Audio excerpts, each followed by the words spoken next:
സഹോദരന്മാരെ, ഇവരുടെ സ്വഭാവം എന്താണെന്ന് ചോദിച്ചാൽ, അഷ്റഫുൽ ഖൽഖ് സല്ലല്ലാഹു അലൈഹി വസല്ലം നിങ്ങൾ അവിടുത്തെ ഹദീസിൽ പഠിപ്പിച്ചിട്ടുണ്ട്, സയകൂനു ഫീ ആഖിരി സമാനി, ഖിയാമത്ത് നാൾ അടുക്കുമ്പോൾ ഉണ്ടാകും ദജ്ജാലൂന, കുറേ ദജ്ജാലുകൾ ഉണ്ടാവും. ഒരു ദജ്ജാല് മാത്രം അല്ല, കുറേ ദജ്ജാലുകൾ ഉണ്ടാകും. ദജ്ജാലി എന്ന വാക്കിന്റെ അർത്ഥം എന്താണ്? കബളിപ്പിക്കുന്നവർ.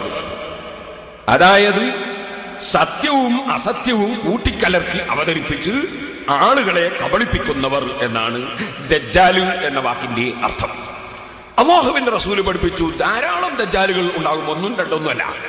അപ്പൊ പിന്നെ നമ്മൾ നിസ്കാരത്തിൽ മസീഹുദ് ദജ്ജാലിൽ നിന്ന് കാവൽ ചോദിക്കാറുണ്ട്. മസീഹുദ് ദജ്ജാല് അത് ഈ ദജ്ജാലുകളുടെ ഒക്കെ ഏറ്റവും വലിയ ടോപ്പ് നേതാവാണ്. അവൻ അവസാനം വരിക, നേതാക്കന്മാർ ലാസ്റ്റല്ലേ വരിക.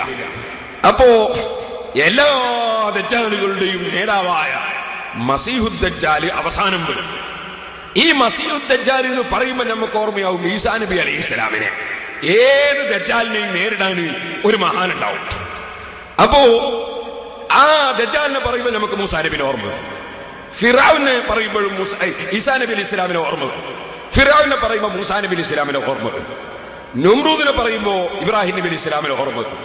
അബൂജഹലിനെ പറയുമ്പോൾ അഷ്റഫുൽ ഖൽഖ് സല്ലല്ലാഹു അലൈഹി വസല്ലം തങ്ങളെ ഓർമ്മ വരും.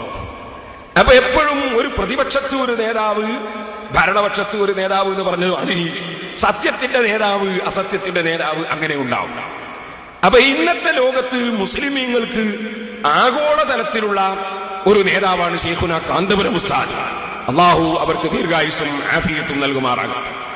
ആഗോളതലത്തിൽ അറിയപ്പെടുന്ന മുസ്ലിമീങ്ങളോട് പല നിലക്കും പലതും ചെയ്യുന്ന നേതാവാണ് ജോർജ് ബുഷ്.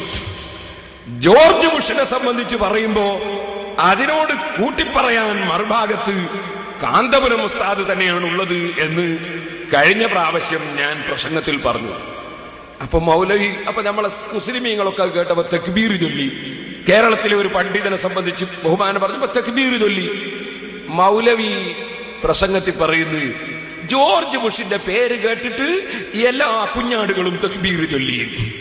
നിങ്ങൾ മനസ്സിലാക്കണം. അപ്പൊ ഇയാൾക്ക് കിതാബിൽ എത്ര വിവരം ഉണ്ടാവും?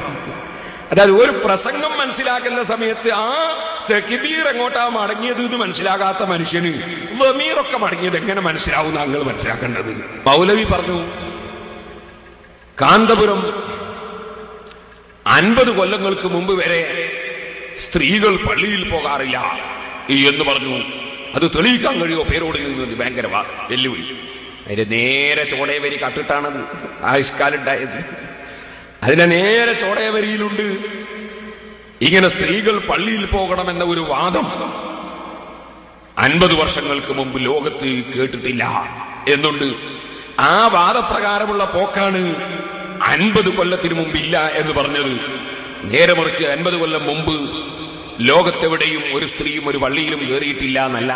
കാരണം എത്രയോ സ്ത്രീകൾ ഹജ്ജിന് പോകാറുണ്ട്, അവർ പള്ളിയിൽ തവാഫ് ചെയ്യാൻ വേണ്ടി പോകാറുണ്ട്.